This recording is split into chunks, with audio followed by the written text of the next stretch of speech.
Bonjour à tous et à toutes, je vous souhaite la bienvenue dans le coin du bien-être, la chaîne qui va vous faire découvrir ou peut-être redécouvrir le bien-être avec son histoire, ses légendes et ses solutions. Je suis Alexandre Briolet, coach en bien-être et aujourd'hui dans ce nouvel épisode, nous allons parler des plantes amazoniennes qui font office de pharmacie pour les Amazones. Néanmoins, avant de commencer, je vous invite à me suivre que ce soit sur la chaîne YouTube ou sur les différentes plateformes de podcast, Deezer, Spotify ou même Apple Podcast. Je vous remercie. En attendant, partons ensemble en Amazonie pour découvrir ces plantes dont on ignore les vertus mais qui sont utilisées depuis des siècles par les indigènes d'Amazone. Alors on parle souvent de la guarana, dont j'ai parlé d'ailleurs dans l'épisode précédent, ou de l'açaï, pour leur grande qualité énergisante, mais dans leur domaine, on retrouve également la satuaba. La satuaba est une plante originaire du nord du Brésil et qui fait partie de la famille des, alors je m'excuse pour la prononciation, Erythroxylacées. Alors en fait ce sont des arbres ou des arbustes de régions subtropicales à tropicales. Elle est utilisée dans la phytothérapie traditionnelle brésilienne en tant qu'aphrodisiaque et stimulant. Elle a gagné en popularité en dehors de son pays en tant que remède d'origine végétale. La satuaba appartient au même genre que la coca, d'où provient la cocaïne. Mais elle ne contient pas de cet alcaloïde. Sur le plan botanique, ces deux espèces sont donc très différentes. La satuaba est un arbuste de 2 à 4 mètres de haut. Il va produire des fleurs jaunes à orange et va faire des fruits jaunes non comestibles. L'écorce de satuaba et des médicaments dérivés sont vendus notamment comme traitement de la dysfonction érectile dans les enseignes spécialisées de produits biologiques et naturels par des détaillants, notamment en ligne. En gros, c'est un formidable aphrodisiaque. Par la suite, on va retrouver l'urucum. Je ne sais pas vraiment si je le prononce correctement, donc je m'en excuse.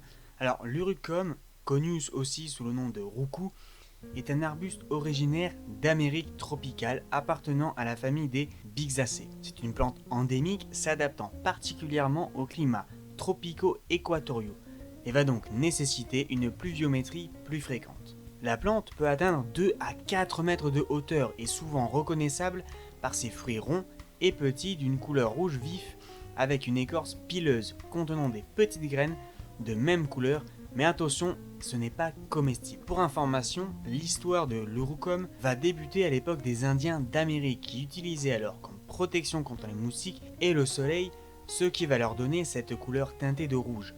Quand les Portugais vont débarquer au Brésil, toute la population autochtone avait la même apparence de peau et au cours de leur rencontre débuta la dénomination peau rouge. Pour le peuple d'Amazonie, la plante servait depuis la nuit des temps à colorer le corps pour représenter leurs pensées. Pour eux, c'est un système de communication bien établi afin de déterminer le rang social de chaque individu et utilisé aussi lors de rituels, naissances ou même mariage. La plante fut ensuite importée dans le sud-est asiatique depuis Acapulco à partir du XVIIe siècle. L'urucum est très riche en oligo-éléments, dont le zinc, le sélénium, le cuivre, ainsi que la bêta-carotène qui est un précurseur de la vitamine A. Les fruits sont aussi très riches en vitamine E, en caroténoïdes, en morbixine et en bixine qui lui donnent la teinte rouge. À part son utilisation en tant que colorant alimentaire, l'urucum présente des propriétés bénéfiques pour la santé et la beauté. Ses feuilles, qui produisent un extrait aqueux, est utilisé comme immunostimulant, anti-inflammatoire, mais aussi antidiabétique, en plus d'être un antioxydant puissant qui va protéger la peau. Cela justifie son utilisation par les Indiens, mais la poudre de ces graines mélangée avec de l'huile végétale va permettre aussi de se protéger contre les coups de soleil en donnant à la peau une apparence dorée. Les guérisseurs en Colombie se servaient de la feuille pour soigner les infections et au Brésil, il permet aussi de combattre certains venins de serpents. À part les utilisations traditionnelles, des expériences in vitro ont aussi pu prouver que les extraits de la plante peuvent remédier aux brûlures gastriques. Néanmoins, les graines vont être à la fois antipyrétiques, antibactériens, antidiarrhéiques, hypotensives et hyperglycémiantes. Elles sont aussi très utilisées pour les asthmatiques. Ensuite, on va retrouver le petit arbuste cupuacu. Cet arbre est une espèce de plante dicotylédone de la famille des Malvaceae, originaire d'Amazonie. C'est un arbre proche du cacaoï. Il est originaire du sud et du sud-est de l'Amazonie brésilienne, en particulier des régions du Pará et du Maranhão. Largement cultivé dans le nord du Brésil, les principales régions de production sont le Pará, suivi de l'état d'Amazonas au nord-ouest du pays, du Rondônia et de l'Acre. Cette plante est également appréciée en Guyane où elle fut introduite par la communauté brésilienne. La pulpe blanche du cupuaçu est fréquemment utilisée pour la confection de desserts ou de jus, de crème glacée, même de bonbons, confitures, gelées ou même liqueurs. Une boisson bolivienne à base de cupuaçu est également exportée vers certains pays européens. Les fèves du cupuaçu sont utilisées dans certaines régions du Brésil, les vallées du Solimões, Madeira et Tocantins d'Amazonie pour la confection d'une variété de chocolat, notamment appelée localement cupulaté. On utilise alors la même méthode que pour son cousin, le cacaoï. On utilise le beurre de cupuaçu et sa pulpe en cosmétique et en médecine traditionnelle. Les propriétés antioxydantes du cupuaçu en ont fait un ingrédient pour certains produits cosmétiques. Certaines études scientifiques auraient démontré des propriétés médicales pour traiter les maladies du tractus gastro-intestinal. Par la suite, vous avez également la fleur le cipodalo. Pour être franc avec vous, je trouve cette fleur juste magnifique. Je vous mets le lien de la photo pour que vous puissiez aller découvrir cette splendeur. Maintenant, d'après les infos que j'ai pu avoir, c'est une plante qui est certes très belle, mais qui dégage une forte odeur d'ail lorsque vous la manipulez.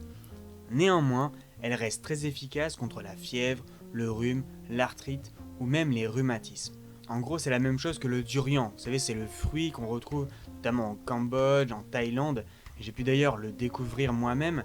C'est un fruit qui sent extrêmement mauvais. Alors, après, ça dépend des gens, mais personnellement, je trouve que ça sent extrêmement mauvais.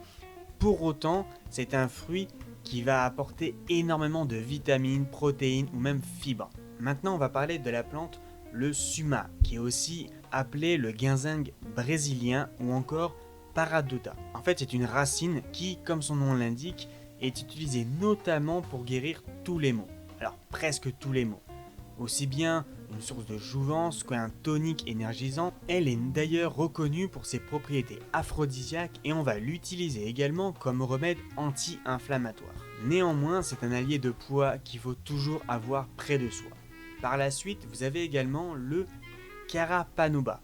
Cet arbre, qui est d'une beauté brute et qui est extraordinaire, il est doté d'une écorce tellement puissante qui à elle seule contient de nombreux principaux actifs. Alors généralement il est consommé sous forme de thé, elle participe notamment à la perte de poids, ça va protéger l'estomac des gastrites et va aider à la digestion. Elle est d'abord macérée puis mélangée à de l'eau froide, elle contribue entre autres au traitement des patients atteints du diabète de type 2. Et pour terminer, vous avez le jambou. En français, c'est Bread Mafan. C'est une plante en fait typique des régions amazoniennes. Elle jouit d'un fabuleux pouvoir qui va être anesthésiant. Ses feuilles sont par exemple utilisées dans les cas de douleurs dentaires. Alors plus les feuilles sont crues, plus l'effet va être anesthésiant. Ses propriétés antiseptiques vont venir également en aide à quiconque aurait par malchance croisé la route d'un cobra agacé. Ses nombreuses vitamines et protéines font d'elle une partenaire tout indiquée pour combattre également différentes allergies et douleurs légères. On va également la retrouver aussi dans la cuisine amazonienne, dans des plats comme le tacacá ou même dans la préparation de certaines cachaças. La plante va faire également vivre une expérience bien différente de la dégustation de cette eau de vie locale. Donc on comprend mieux maintenant pourquoi la forêt amazonienne est également appelée la pharmacie d'Amazon. Cet épisode est maintenant terminé. Comme toujours, je vous invite à aimer, à partager et à commenter celui-ci. N'oubliez pas de vous abonner également, que ce soit sur YouTube ou les différentes plateformes de podcast. N'hésitez pas à me dire ce que vous avez pensé de celui-ci. Si vous avez des suggestions à me faire également, je vous invite d'ailleurs à venir me découvrir à travers mon site internet qui se trouve dans la description. Vous pouvez également me rejoindre soit sur ma page Facebook ou même sur mon Instagram. Si vous souhaitez me poser des questions concernant mon métier ou même mes programmes, je vous mets également mon mail pour pouvoir me contacter directement. En attendant, je vous souhaite à tous et à toutes une excellente écoute, excellente journée à vous, et surtout n'oubliez pas, prenez soin de vous. À bientôt.